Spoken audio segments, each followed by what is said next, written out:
Pujian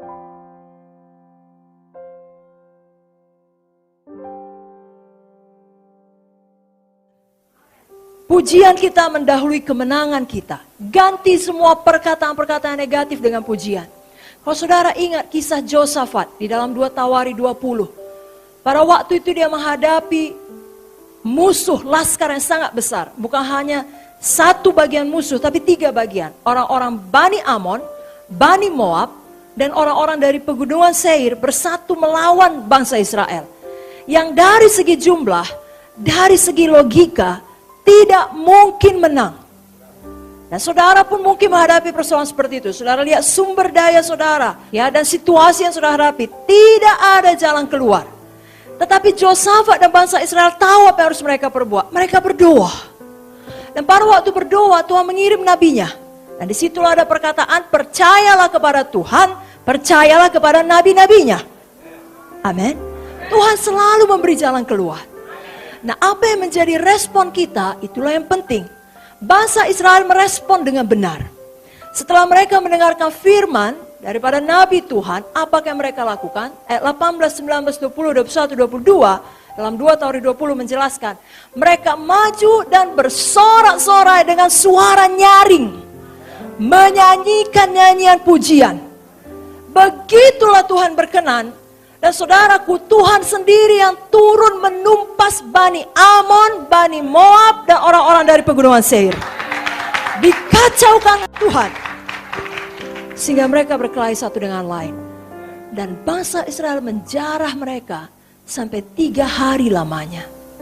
Itulah kemenangan total. Total victory. Tidak ada satu pun daripada bangsa Israel yang jatuh, yang mati. Sebaliknya tidak ada satu pun daripada musuh yang luput.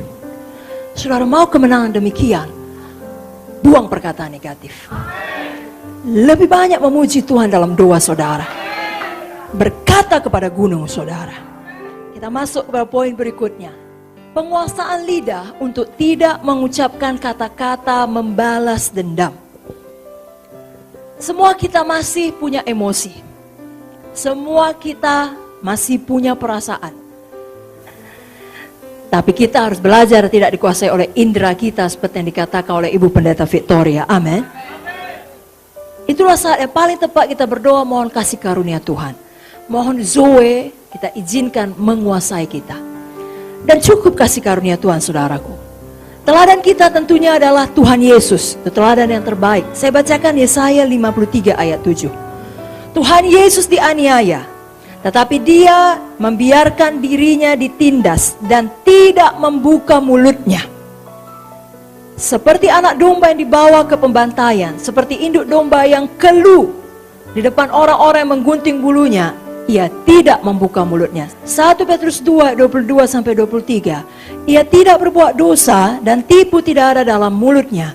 Ketika ia dicaci maki, ia tidak membalas dengan caci maki. Ketika ia menderita, ia tidak mengancam, tapi ia menyerahkannya kepada Dia yang menghakimi dengan adil. Percayakan kasus kita kepada Tuhan. Amin, saudara. Dan sebenarnya inilah yang dinamakan dengan kelemah lembutan, yakni you have strength under control. Ya, kita punya kekuatan di bawah penguasaan diri. Milikilah kelemah lembutan Yesus.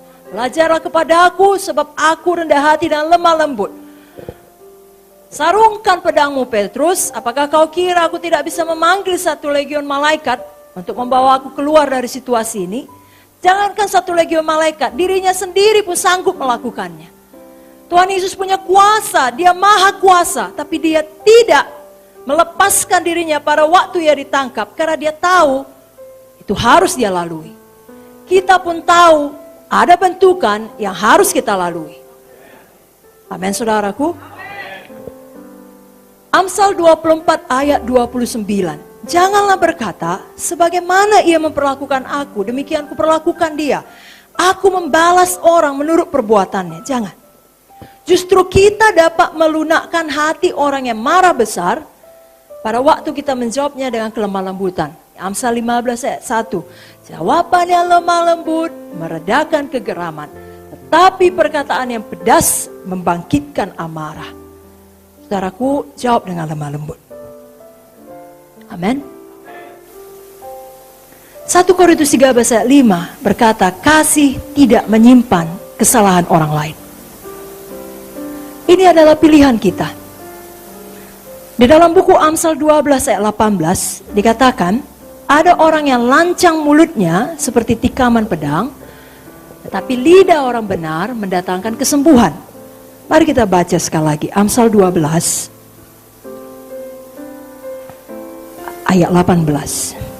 Ada orang yang lancang mulutnya seperti tikaman pedang, tetapi lidah orang bijak mendatangkan kesembuhan.